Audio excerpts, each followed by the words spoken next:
I say, yo, welcome to the BBW show, you feel me? We talk battle rap, basketball, and wrestling on a daily basis. Please subscribe to the channel if you haven't. The topic for today is AEW 2023 Year in Review. Yes. 2023 was a very up and down year for AEW. Very high and low. I feel like they had a lot more lows than highs, if we being honest. One thing that definitely stood out about AEW is like people weren't excited for AEW. People were excited to go against Vince McMahon. I'm not gonna lie. That's very apparent right now. Because WWE is on fire and it's really good and there's no Vince McMahon to blame, WWE's not perfect right now, but they are doing so much better.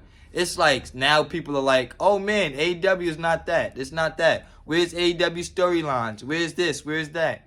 Because WWE is doing so much better than them now. 4 years ago, people was just so thirsty. They were just so hate watching WWE. They were just watching AEW just because it was a new thing. If you think about it, there always been alternative wrestling. Impact Wrestling been around for 20 years, but nobody was watching it. New Japan was around 5 years ago. Ring of Honor. There's a lot of promotions around before AEW. It's just people wanted something that can match WWE or what they thought can match WWE. Now we're here 4 years later, going on their 5th year. This was a very bad year for AEW. Not only did they lose their biggest star, yes, CM Punk was their biggest star. Even if you hate him or love him, he was their biggest star. They lost him, and they lost Jade Cargill. They spent the last 2-3 years building up Jade Cargill, undefeated streak, all of that, just for her to lose one time on Rampage and walk right into WWE. She walked right into WWE off AEW. Right there, bro. That was bad booking. That was super bad booking. You put 2 years into her for one loss, and nobody even seen the loss, really? Like, come on. You didn't build it up or nothing, and she just in WWE as a bigger star. Triple H is so smart. He knew that Jade Cargill was a big name everybody was talking about. What does he do? Put her on all 3 TV shows. All 3 shows, Raw, NXT, and SmackDown, for weeks straight. Put her on TV. Then what happens? Go back to train, because you're not ready. Like, he capitalized off of the signing and all that. Made it a big deal. Had the billboards about it and all that. Now go train. We're not going to need you, but you're a big name. We capitalize off of that, but we're not going to rush you on TV. We have no storylines for you, no nothing. Like, that's smart booking to me. That's genius booking. Capitalize on it without showing too much. People are still excited for Jade Cargill, and then even if you didn't know who Jade Cargill is, you're going to be excited for her because everybody else is. Like, Tony Khan doesn't do that. He literally doesn't do that, bro. He doesn't do that. I don't know why, but he doesn't do that. It's so many times that got caught on fire that was white hot that he just didn't know what to do with.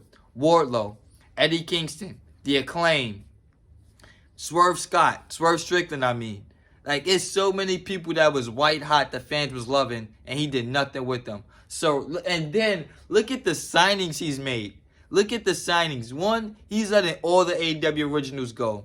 Guys like QT Marshall, guys like Kazarian, guys like Joey Janela, Sonny Kiss. Everybody that started there is damn near gone or banished to Ring of Honor. He's brought in Saraya. Saraya has to be one of the worst signings in AEW history.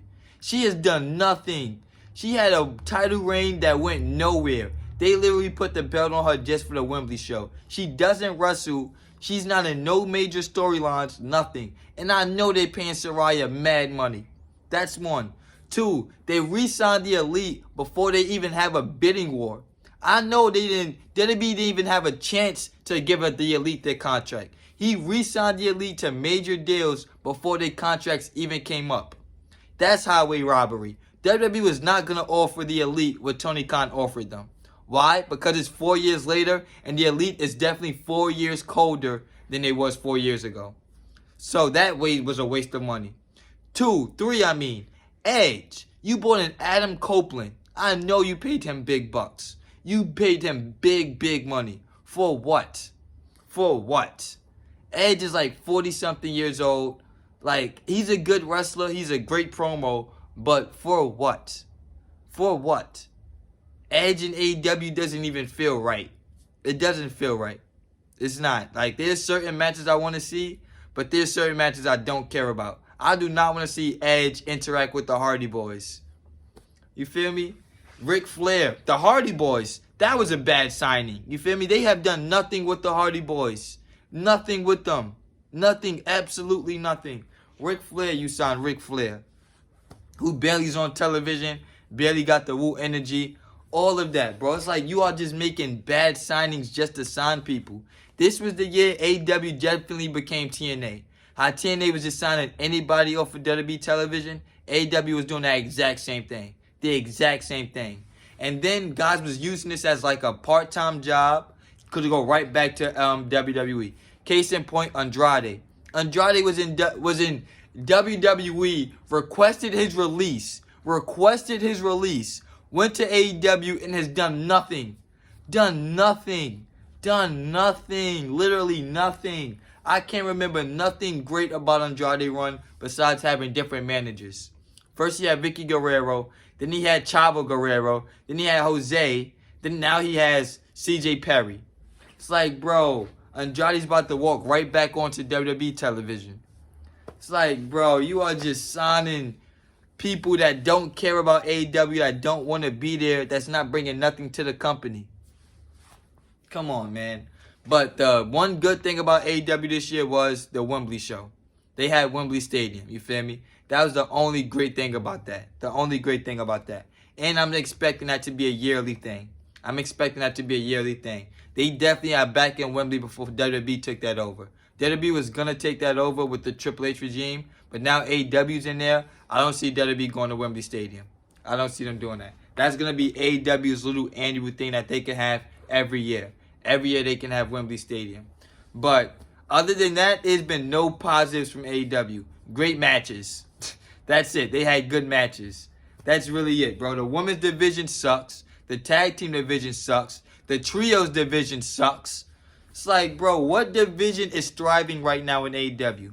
None. They need a hard restart for 2024. There's too many championship belts. Like, come on, bro. Come on. Nothing in AEW was sticking. Nothing has stuck. Too many injuries. I haven't talked about that. Almost everybody in AEW has gotten injured this year. MJF, injured. Kenny Omega, injured. Bryan Danielson had 3 different injuries in 1 year. Broken arm, broken eye, and what was it? A concussion or something. Come on. Ray Phoenix, injured. Adam Cole, injured. Like, bro, all of their top stars gets injured. All of them. Jamie Hayter, injured. Like, bro, Keith Lee, injured. It's like, bro, people just get injured on that show weekly. That's the style of AEW. I'm not going to lie. AEW does what? One show, one Dynamite a week. No house shows. How the fuck do you have all of these injuries? Because y'all style of wrestling is not productive to keep wrestling. It's not that, bro. You don't need to go out there having 30-minute matches landing on your neck, doing a bunch of apron spots. You don't need to do that. You definitely don't need to do that. I'm sure more people, it's like the same amount of people get injured in WWE, but it seems like it's way more in AEW. Way more. And then we never find out what the injury is. We never find out how long they're going to be out. They just randomly disappear and randomly show back up. Bad booking. That is bad booking. I'm not going to lie. I honestly feel like this is kind of the worst year in AEW. From a standpoint of talent, a lot of talent leaving. From a standpoint of like perception, it just looks bad. The same way it looked like everybody was jumping off ship in WWE a few years ago. It looks like that now in AEW. People are just jumping off the ship. It's like no leadership. This all could be traced back to no leadership, bro. No leadership. It's been 4 years with Tony Khan. He definitely should have brought somebody else in. Definitely. I don't know if it's a Eric Bischoff or somebody. He needs help. Tony Khan needs help. He needs help. That's all I got to say about that. Like, comment, share, subscribe. I'll be back with more.